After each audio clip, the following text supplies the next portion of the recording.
নমস্কাৰ ভাল খবৰলৈ সকলোকে স্বাগতম আৰু আজিৰ ভাল খবৰটো হৈছে অসমৰ যুৱক যুৱতী সকলৰ বাবে স্বচ্ছ আৰু মেধাৰ ভিত্তিত বৰ্তমান ৰাজ্য নিযুক্তি প্ৰক্ৰিয়া সম্পন্ন কৰিছে ৰাজ্য চৰকাৰে আৰু আজিৰ দিনটোত প্ৰায় ৩০০তকৈও অধিক প্ৰবক্তাই লাভ কৰিছে চাকৰি আৰু অহা অক্টোবৰ মাহৰ ভিতৰত প্ৰায় ৪০ৰ পৰা ৫০,০০০ যুৱক যুৱতীয়ে লাভ কৰিব চৰকাৰৰ নিযুক্তি পত্ৰ জনাইছো এই মুহূৰ্তত সবিশেষ আমি জনাইছো এই মুহূৰ্তত এটা অতিকৈ ভাল খবৰ মেধা আৰু যোগ্যতাৰ ভিত্তিত নিযুক্তি প্ৰক্ৰিয়া সম্পন্ন কৰিছে ৰাজ্য চৰকাৰে আজিৰ দিনটোত প্ৰায় ৩৪২ গৰাকীতকৈও অধিক প্ৰবক্তাই নিযুক্তি পত্ৰ লাভ কৰিছে আৰু ইয়াৰ লগে লগে ৰাজ্যৰ মুখ্যমন্ত্ৰী ডক্টৰ হিমন্ত বিশ্ব শৰ্মাই ঘোষণা কৰিছে অক্টোবৰ মাহৰ ভিতৰত ৪০ৰ পৰা ৫০,০০০ নিযুক্তি পত্ৰ বিতৰণৰ পৰিকল্পনা গ্ৰহণ কৰিছে আৰু ইয়াৰ লগে লগে চৰকাৰী চাকৰি কৰিবৰ বাবে সাজু হওক এতিয়া ৰাজ্যৰ লাখ লাখ তথা হাজাৰ হাজাৰ যুৱক যুৱতীসকলে যিসকলে চৰকাৰী চাকৰিৰ বাবে তেওঁলোকে প্ৰস্তুতি কৰি আছিল যিসকলে বৰ্তমান সময়তো প্ৰস্তুতি চলাই আছে কিয়নো নতুনকৈ পুনৰ চাকৰি ওলাব বা চাকৰিৰ বিজ্ঞাপন প্ৰকাশ পাব বুলি উল্লেখ কৰিছে মুখ্যমন্ত্ৰী গৰাকীয়ে আৰু ইয়াৰ লগতে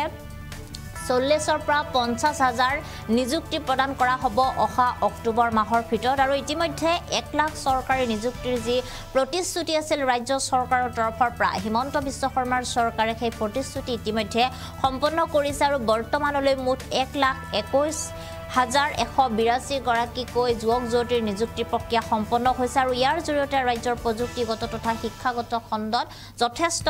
উত্তৰণ সম্ভৱ হৈছে বুলি উল্লেখ কৰিছে আৰু ইয়াৰ লগে লগে পুনৰবাৰ অসম চৰকাৰে যিসকল নিবনুৱা যুৱক যুৱতী আছে তেওঁলোকক চৰকাৰী চাকৰি দিয়াৰ ক্ষেত্ৰত অথবা বিভিন্ন ধৰণে যিসকলে স্বাৱলম্বীভাৱে আগবাঢ়ি যাব বিচাৰিছে তেওঁলোকৰ ক্ষেত্ৰত বিভিন্ন ধৰণৰ সুবিধা প্ৰদান কৰিব বুলি উল্লেখ কৰিছে এই মুহূৰ্তত ৰাজ্যৰ মুখ্যমন্ত্ৰী ডক্টৰ হিমন্ত বিশ্ব শৰ্মাৰ কিছু মন্তব্য আছে সেই মন্তব্য আমি আপোনালোকক শুনাইছো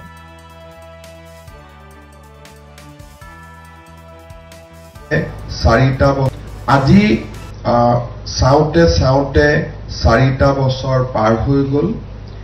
১ লাখ চৰকাৰী চাকৰিৰ পৰিৱৰ্তে আজি পৰ্যন্ত আমি ১,২০,৮৪০ গৰাকী যুৱক যুৱতী নিযুক্তি দিবলৈ সক্ষম হৈছো আজি সেই দিশত আৰু এখোজ আগুৱাই গৈ আমি ৩৪২ গৰাকী প্ৰাৰ্থীক পলিটেকনিক ইঞ্জিনিয়াৰিং কলেজত আমি নিযুক্তি দিবৰ বাবে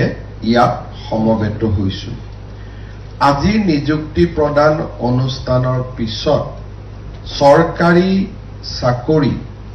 লাভ কৰা যুৱক যুৱতীৰ সংখ্যা ১,২১,১৮২ লৈ বৃদ্ধি হ'ব আমাৰ চৰকাৰে নিযুক্তি দিয়াৰ সময়ত আমি এটা কথা লক্ষ্য কৰিছিলো যে এই নিযুক্তিৰ এটা উদ্দেশ্য থাকিব লাগিব আৰু ই আমাৰ শিক্ষা ব্যৱস্থা স্বাস্থ্য ব্যৱস্থাক সুদৃঢ় কৰিব লাগিব সেয়েহে আমাৰ চৰকাৰে গুৰুত্ব আৰোপ কৰিছিলে যে আমাৰ জেনেৰেল কলেজসমূহক হওক ইঞ্জিনিয়াৰিং কলেজ হওক পলিটেকনিক হওক বা মেডিকেল কলেজত হওক আমি ইয়াতে বা এই গোটেই শিক্ষানুষ্ঠানবিলাকত আমি বিশেষকৈ অধ্যাপক অধ্যাপিকা পদসমূহ পূৰণ কৰাৰ ক্ষেত্ৰত আমি অগ্ৰাধিকাৰ দিম আপোনালোক সকলোৱে অৱগত যে অসমত মেডিকেল কলেজৰ নিযুক্তিৰ বাবে আমি অসম লোকসেৱা আয়োগৰ পৰিৱৰ্তে medical and health recruitment board এখন নিৰ্মাণ কৰিছিলো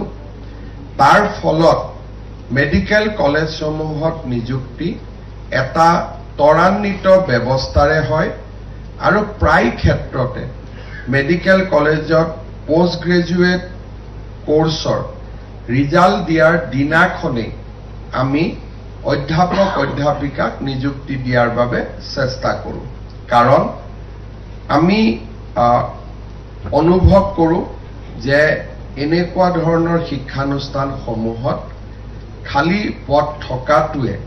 বিভিন্নজনক ক্ষতি কৰে বিশেষকৈ ছাত্ৰ সমাজক বিস্তৰভাৱে ক্ষতি কৰে কলেজৰ নিযুক্তিৰ প্ৰক্ৰিয়াটো বহু পৰিমাণে কলেজৰ গভৰ্নিং বডিৰ ওপৰত নিৰ্ভৰশীল আৰু আমাৰ ৰাজ্য চৰকাৰে দায়িত্ব লোৱাৰ পিছত